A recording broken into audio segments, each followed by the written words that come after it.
تو وہ کس انداز میں اور کہاں پر ہیں اس سے بہت فرق پڑتا ہے کہ کوئی باہر سے اچانک آ جائے تو اجازت لے کے آ جائے گا تو خواتین پردے میں چلی جائیں گی۔ آیت نمبر 28 میں ہے، پھر اگر تم گھر میں کسی کو موجود نہ پاؤ تو اس میں داخل نہ ہو یہاں تک کہ تمہیں اجازت دے دی جائے، یعنی جو گھر خالی پڑے اس میں بھی بغیر اجازت جانے کی اجازت نہیں ہے، اور اگر تم سے کہا جائے لوٹ جاؤ تو تم لوٹ جایا کرو، یعنی اگر کسی گھر والے کسی وجہ سے کہہ رہے ہیں کہ نہیں بعد میں آ جائیے گا تو بغیر برا مانے لوٹ جانا چاہیے ایک مسلمان کو۔ اگر ایک خاتون اکیلی ہے اور کوئی نامحرم میں اندر آنے چاہ رہا ہے تو یہی تو کہے گی اور یہی کہنا چاہیے کہ میرے شوہر اس وقت نہیں ہے آپ بعد میں آ جائیے، تو ایسے میں بالکل بڑے شوق سے لوٹ جانا چاہیے اور بالکل برا نہیں ماننا چاہیے۔ آیت نمبر 30 ہے، قل للمؤمنین یغضوا من ابصارہم ویحفظوا فروجہم، اب یہ حجاب والی آیت آ گئی، مردوں کا حجاب۔ آیت نمبر 30 کی مومنین سے کہہ دیجئے اپنی نظروں کو بچا کر رکھیں اور اپنی شرمگاہوں کی حفاظت کریں، یعنی ایون وہ گھر میں ہیں تو گھر میں جو خواتین ہیں اپنی بیوی کو چھوڑ کے باقی ساری خواتین کے لیے ان سے ایک آڑ تو رہنی ہی چاہیے، تو اپنی نظروں کو بچا کر رکھنا ہے کہ ایسی ویسی جگہوں پر نہ پڑنے پائیں، اور باہر بھی ہیں تو نظروں کو بچا کر رکھے، جب بھی خواتین سے بات کریں نظر ملا کر چہرے کو نہارتے ہوئے اور لطف اندوز ہوتے ہوئے نہیں، مردوں کا یہ حجاب ہے کہ وہ اپنی نظروں کو جھکا کر بچا کر رکھیں اور اپنی شرمگاہوں کی حفاظت کریں، اپنی بیوی کے علاوہ اور کسی پہ کے ساتھ استعمال نہ کریں۔ آیت نمبر 31 میں ہے خواتین کا حجاب، وَقُلْ لِلْمُؤْمِنَاتِ يَغْضُضْنَ مِنْ أَبْصَارِهِنَّ وَيَحْفَظْنَ فُرُوجَهُنَّ کہ مومنات سے کہہ دیجئے، مومنوں کی عورتوں سے کہہ دیجئے کہ وہ بھی اپنی نظروں کو بچا کر رکھیں اور اپنی شرمگاہوں کی حفاظت کریں، وَلَا يُبْدِينَ زِينَتَهُنَّ إِلَّا مَا ظَهَرَ مِنْهَا، اور اپنی زینت کو ظاہر نہ کریں سوائے اس کے جو کھلی چیز ہے۔ تو خواتین کو بھی یہ کہا گیا کہ اپنی نظروں کو بچا کر رکھیں، یعنی ٹک ٹکی باندھ کر مردوں کو دیکھ کر بات نہ کیا جائے، بلکہ کوئی انٹریکشن ہے تو نظروں کو جھکا کر بچا کر بات کیا جائے، کیونکہ نظر ہی وہ پہلی وجہ بنتی ہے جو فتنے کی جڑ بنیاد ہے۔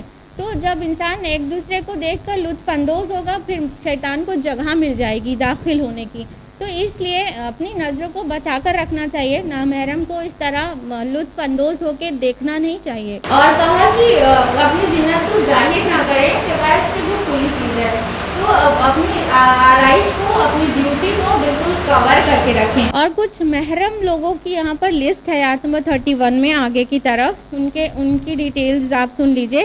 ایک تو شوہر ہو گیا، شوہر تو خیر حلال ہے لیکن بیوٹیفیکیشن کس کے سامنے ظاہر ہو سکتا ہے ان کی لسٹ ہے، پہلے نمبر پہ شوہر ہے، پھر والد ہے، پھر شوہر کے والد یعنی سسر، اور اس کے بعد بیٹے یا شوہر کے بیٹے۔ شوہر کے بیٹے سے مراد ہے کہ شوہر کی کسی اور بیوی سے جو بیٹا ہوگا وہ بھی محرم ہے، نامحرم نہیں ہے وہ، اور بھائی، بھتیجے، بھانجے، اور اپنی جان پہچان کی عورتوں سے بھی پردہ ہے، غیر عورتوں سے پردہ ہے، یاد رکھیے گا، جو بالکل غیر لوگ ہوں ان کے سامنے حجاب نہیں ہونا چاہیے۔ اس کی بھی حکمت ہے کہ جس پہ آپ کو بھروسہ نہیں ہے وہ آپ کی بیوٹی پتہ نہیں کس غیر مرد کے سامنے کھولے، وہ آپ کی بیوٹیفیکیشن کے بارے میں بتائے تو گویا اس نے آپ کو دیکھ لیا، تو اس لیے اپنی عورتوں کے سامنے خالی بیوٹیفیکیشن ایکسپوز ہو سکتا ہے، باقی غیر عورتوں سے بھی پردہ ہے، اور لونڈیوں سے، اور ایسے زیر دست مرد جو اس طرح کی کوئی غرض نہیں رکھتے، یعنی جو خستی ہوں، ان کو کوئی اٹریکشن اور سیکس فیلنگ نہ ہو، ان عورتوں سے، ان مردوں سے کے سامنے اجازت ہے، اور وہ لڑکے جو ابھی عورتوں کی مخفی معاملات سے واقف نہ ہوں، یعنی لڑکے وہ ہوں جو بچہ یہاں پہ نہیں کہا گیا، ایج نہیں بتائی گئی، یہاں پہ کنڈیشن لگائی گئی کہ ابھی خواتین کی جو پوشیدہ چیزوں سے واقف نہیں ہیں وہ، اور اس کے آگے آیت نمبر 31 میں ہی ہے کہ اور اپنے پاؤں زمین پر مار کر نہ چلیں کہ اس سے وہ جو زینت چھپاتی ہیں وہ ظاہر ہو جائے، یعنی کہ جو پازیب وغیرہ پہنی ہے، گھنگرو، کچھ اس طرح کی چیزیں، تو جو زیور بجنے والے ہیں وہ ویسے تو پہننا ہی نہیں چاہیے، لیکن چال میں ایسی چیز نہیں ہونا چاہیے کہ زیورات یا کوئی بھی آرائش کے کسی سامان کی آواز ہو جس سے اٹریکشن پیدا ہو، جیسے کانچ کی چوڑیاں ہوتی ہیں، اور اگر کھنکھناتی ہوئی چوڑیوں کے ساتھ راستے سے گزرا جائے گا تو وہ بیچارہ شریف بھی ہوگا تو لام محلہ بھی سے ہو کر دیکھ سکتا ہے، اس لیے ایسی بجنے والے زیور پہننا ہی نہیں چاہیے، اور اگر کچھ ایسا پہن رکھا ہے تو ایسے آہستہ سے چلنا چاہیے کہ وہ اس کی آواز باہر تک نہیں آنا چاہیے. یہ بھی حجاب کے اندر شامل ہے. آیت نمبر 31 میں ہی ہے. آیت نمبر 32 میں ہے کہ اور نکاح کر دیا کرو بیواؤں کا اپنے میں سے. یعنی جو وڈوور میرجز ہیں یہ اور کئی مذاہب میں بالکل مانیت تھی اس کی، لیکن اللہ تعالیٰ نے اس کو بالکل جائز رکھا ہے کہ کوئی بیوہ ہو اس کا نکاح ہو جانا چاہیے. غلاموں میں سے یا کسی میں سے بھی ان کا دوبارہ نکاح کرا دیا کرو. آیت نمبر 33 ہے تو بچائے رکھیں وہ لوگ جو نکاح کی قدرت نہ پائیں. یعنی جو لوگ نکاح کرنے کی پوزیشن میں ہیں ہی نہیں تو ان لوگوں کو چاہیے کہ وہ اپنی پاک دامنی کو سلامت رکھیں. رکو نمبر 5 جو کہ آیات 35 سے 40 پر مشتمل ہے اور اس میں 3 گروہوں کا ذکر کیا گیا ہے. سب سے پہلا گروہ مومنین صادقین کا ذکر ہے. ان کی مثال بیان کی گئی ہے. بہت بڑی اور بہت عظیم آیت ہے. آیت نمبر 35 اللہ نور السماوات والارض، اللہ نور ہے زمین اور آسمان کا. مثل نور ہی کا مشکات، اس کے نور کی مثال ایسی ہے جیسے ایک طاق. فیہا مصباح، اس طاق میں ایک روشن چراغ ہے. المصباح فی زجاجہ، وہ چراغ شیشے کے فانوس میں ہے. الزجاجہ کأنہا کوکب دری، وہ شیشہ ایک چمکدار ستارے کی مانند ہے. اور وہ چراغ جلایا جاتا ہے زیتون کے ایک مبارک درخت سے جو نہ شرقی ہے نہ غربی. یہاں پہ جو کہا کہ مثل نور ہی کا مشکات، اس کی نور کی مثال طاق کی سی ہے، تو یہاں نور سے مراد نور ایمان ہے اور سینے کو یہاں پر طاق کہا گیا ہے اور دل کو چراغ کہا گیا ہے. کہ جو مومن کا جو سینہ ہوتا ہے وہ ایک طاق کی طرح ہے اور اس کے اوپر اس کا جو دل ہے وہ چراغ کی مانند روشنی دے رہا ہے. اور وہ ہے بھی ایسی جگہ پر جو بالکل شیشے کی طرح صاف شفاف ہے. یعنی جو مومن ہوتا ہے اس کا دل اور اس کی روح اتنی پاک صاف اور شفاف ہوتی ہے اور اس کے اوپر اس میں جو تیل ہے وہ زیتون کا ہے، وہ بھی عمدہ قسم کے زیتون کا. اس کا مطلب کہ جو اس کے پاس وحی آتی ہے تو وہ بہت آسانی سے اسے پہچان جاتا ہے اور بہت آرام سے اس کی اتباع کرتا ہے. تو وہ وحی کے آتے ہی ہدایت قبول کر لیتا ہے. آگے ہے قریب ہے کہ اس کا روغن خود بخود روشن ہو جائے چاہے اسے آگ نے ابھی چھوا بھی نہ ہو. یعنی کہ جو ہدایت ہے وہ اتنا مطلب تیار رہتا ہے حضرت ابوبکر کی طرح کہ بس ملا اور ایکسیپٹ کر لیا، اسی لیے ان کا لقب صدیق ہے. تو اس طرح ان کے بارے میں جو مومنین کی مثال دی گئی اس کے لیے آگے کہا نور علی نور، کی روشنی کے اوپر روشنی. تو فطرت انسانی کے اندر اللہ تعالیٰ کی معرفت اور اس پر ایمان کی جو کیفیت ہے وہ پیدائشی طور پر موجود ہے اور مومنین اس سے فائدہ اٹھا لیتے ہیں. آیت نمبر 36 سے 38 میں ان مومنین صادقین کے اعمال اور عادات کا تذکرہ ہے کہ وہ کرتے کیا ہیں. اس کے بعد دوسرے گروہ کا ذکر ہے جو حقیقی ایمان سے تو محروم ہے لیکن دوسروں کو دکھانے کے لیے نیکیوں کے کچھ کام کر دیا کرتے ہیں. ان کی مثال ایسی ہے. آیت نمبر 39 اور جو کافر ہیں ان کے اعمال ایسے ہیں جیسے سراب یعنی چمکتی ہوئی ریت، کسی چٹیل میدان میں پیاسا اسے پانی سمجھتا ہے یہاں تک کہ جب وہ اس کے پاس آیا تو اس نے وہاں کچھ نہ پایا، البتہ اس نے اس کے پاس اللہ کو پایا تو اس نے پورا چکا دیا اس کا حساب. یعنی جو لوگوں کے پاس پختہ ایمان نہیں ہے اور نیت ثابت نہیں ہے، دکھاوے والا عمل ہے، تو ان کے اعمال کی مثال ایک سراب کی سی، ایک چمکیلی ریت کی سی ہے. جب ڈیزرٹ میں کوئی بہت پیاسا ہو اور پھر سامنے سے دیکھتا ہے جو ریت چمکتی ہوئی نظر آتی ہے تو سمجھتا ہے پانی ہے، اور جب وہاں پہنچتا ہے تو کہیں پانی وانی نہیں ہوتا. تو اس طرح ایسے انسان کی مثال وہ جو نیکی کا کام کرتا تو ہے لیکن خالص نہیں ہے اس کی نیت، تو وہ سراب کی سی اس کی مثال دی گئی ہے کہ وہ تو چمکیلی ریت کی طرح دھوکہ کھا جاتا ہے اور جب اپنے رب کے پاس جائے گا تو اس کے ہاتھ کچھ نہیں لگے گا. آیت نمبر 40 میں تیسرے گروہ کا ذکر ہے جو خالص دنیا پرست ہے، بالکل مادہ پرست، دنیا پرست اور خواہشات کی پیروی کرنے والا. اب اس کی زندگیاں جھوٹ موٹ کی نیکیوں سے بھی خالی ہیں، دکھاوے والی نیکی سے بھی وہ بالکل خالی ہے. اس کی مثال کیسی ہے کہ بہت گہرے سمندر میں اندھیروں کے مانند اسے ڈھانپ لیتی ہو ایک موج، اس کے اوپر ایک اور موج، اس کے اوپر بادل، ظلمات بعضها فوق بعض، اندھیرے ہی اندھیرے ایک کے اوپر ایک. جب وہ اپنا ہاتھ نکالتا ہے تو اسے بھی نہیں دیکھ سکتا۔ تو جو بالکل ہی دنیا پرست ہیں ان کی مثال یہ ہے کہ جیسے بہت گہرا سمندر ہو، اس کے اندر کمپلیٹ ڈارکنیس ہو، کہ اندھیرے کے اوپر اندھیرا، کچھ بھی فائدہ نہیں، نہ دنیا اور آخرت دونوں بالکل ڈارکنیس میں۔ جہاں اس میں ایک دنیا پرست انسان کی مثال دی گئی ہے، وہیں یہ آیت بہت سائنٹیفک ہے، اوشینالوجی، ماڈرن اوشینالوجی کو ریپرزینٹ کرتی ہے، اور اس میں بہت گہرے سمندر کا ذکر کیا گیا ہے جس کے اندر کمپلیٹ ڈارکنیس ہوتی ہے، اور اتنے اندر گہرے سمندر میں کی ڈیٹیلز کو 1400 سال پہلے کوئی بتا نہیں سکتا تھا، اور اس میں موج کے اوپر موج یعنی ویوز کے اوپر ویوز کا بیان ہے۔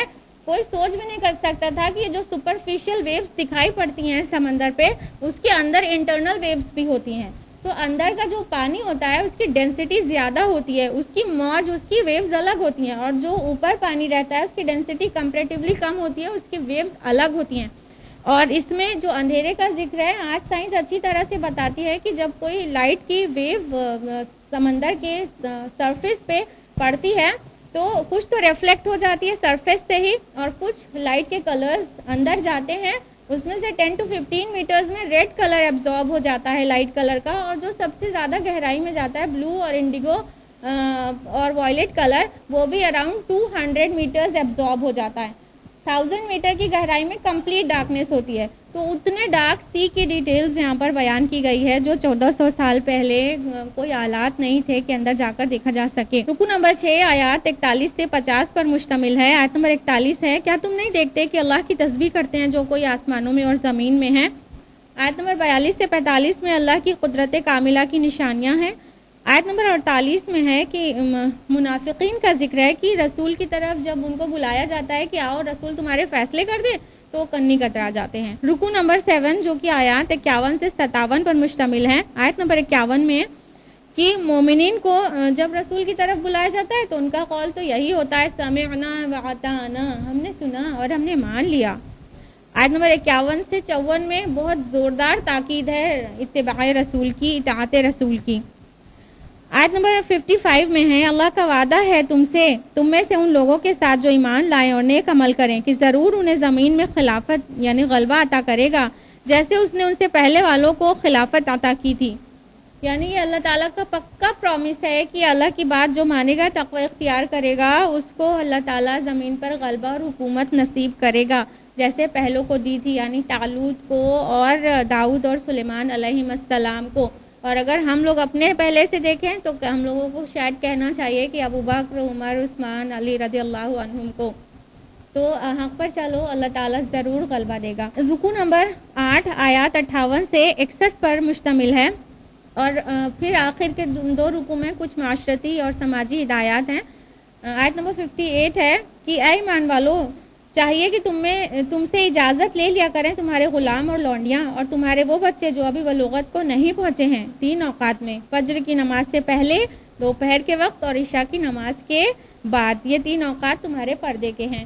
یہاں پہ ایک تہذیب سکھائی جا رہی ہے کہ گھر کے اندر بھی جو لوگ رہ رہے ہوں، یہ 3 ٹائم میں پرمیشن لے کے اندر آئیں ہسبینڈ وائف کے روم میں۔ آیت نمبر 59 میں ہے کہ جو بچے بالغ ہو جائیں تو پھر اپنے گھر والوں سے پوری اجازت لے کے گھر میں داخل ہوں، جس کا ذکر ابھی آیت نمبر 27 میں آیا تھا۔ آیت نمبر 60 میں ہے کہ جو عورتیں عمر رسیدہ ہو گئی ہیں ان پر پردے کی اتنی سخت پابندیاں نہیں ہیں، وہ اپنی چادریں لمبی والی اگر نہ بھی لے کے نکلیں تو بھی ان کے لیے جائز ہے، جو بہت عمر رسیدہ ہیں اور نکاح سے وہ مایوس ہو چکی ہیں۔ آیت نمبر 61 میں ہے کہ اپنے سگے رشتہ داروں کے گھر میں بغیر اجازت کے بھی کچھ کھایا جا سکتا ہے، جیسے اپنا گھر ہو گیا، اپنے بھائی کا گھر، بہن کا گھر، چچا، خالہ، ماموں وغیرہ کا گھر۔ رکو نمبر 9 آیت نمبر 62 سے 64 پر بیسڈ ہے۔ آیت نمبر 62 ہے کہ جب کسی اجتماعی کام میں رسول کے ساتھ جانا ہے کسی کو، تو کسی بھی عذر کی وجہ سے